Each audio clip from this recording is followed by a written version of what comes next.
Rob here with SmileFix. Here today to show you how to use our SmileFix Basic Tooth Repair to help you replace a missing tooth. So let's get to it. So what we'll need is we're going to use our SmileFix Part 1. We're going to use our instructions, some hot water and some cold water. Then we're going to use a thermometer. Optionally, we're going to use a flosser, some nail clippers, and scissors.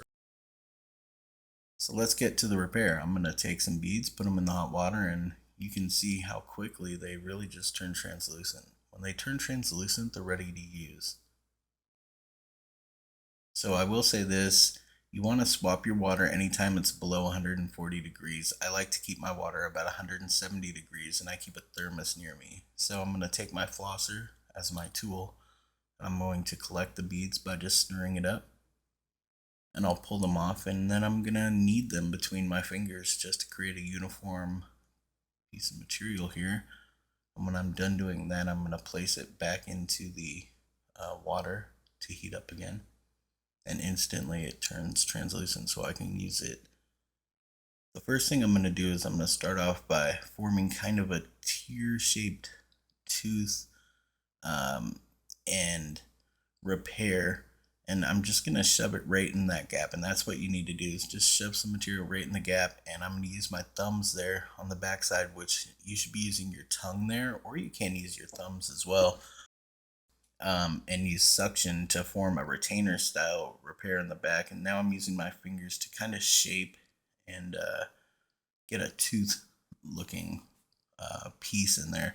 I'm using the flosser to create some space between the teeth and create gaps, as well as some ridges on the teeth, because you want texture. Your teeth are textured, and I'm using my fingers right here, you can see, to sort of push out some of the fingerprints and stuff. And now I'm going to use trimmers to get rid of some excess material I don't want on there, because I actually like the shape of the repair, but I didn't want the excess material. So here we go.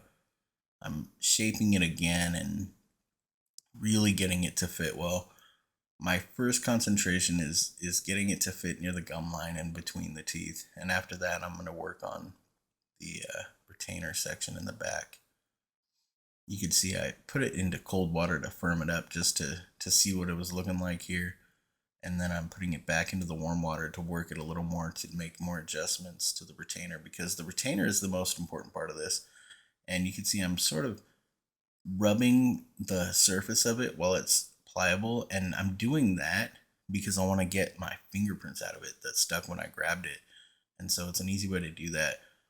I'm hardening it again in the cold water and just going back and forth from cold to warm. Now I'm trimming because I really want a good fit. And you can see that back part, the retainer part, is the most important part of this repair and every repair.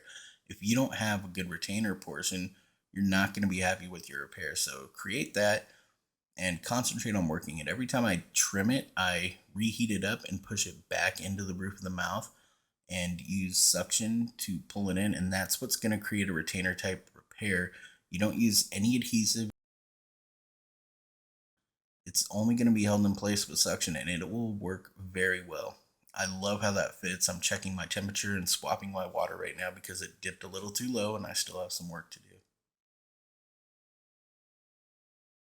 So I'm going to continue working on the retainer portion here, and you should spend most of your time working on that, because the cosmetic part is important, but the retainer part is the most important. And using that tool right there to just create texture really sets it off and makes it a beautiful finish.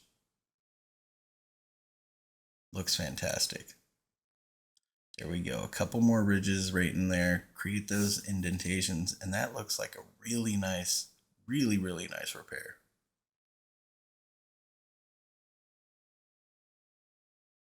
Perfect. I'll pull up for a close-up, and you can see how it is. Well, I hope we were able to give you some good advice and tips on how to use our products. Remember, we're always here to help you. If you have any questions, feel free to reach out. We love to help our customers. So remember, you too can smile again with SmileFix. Oh no! SmileFix!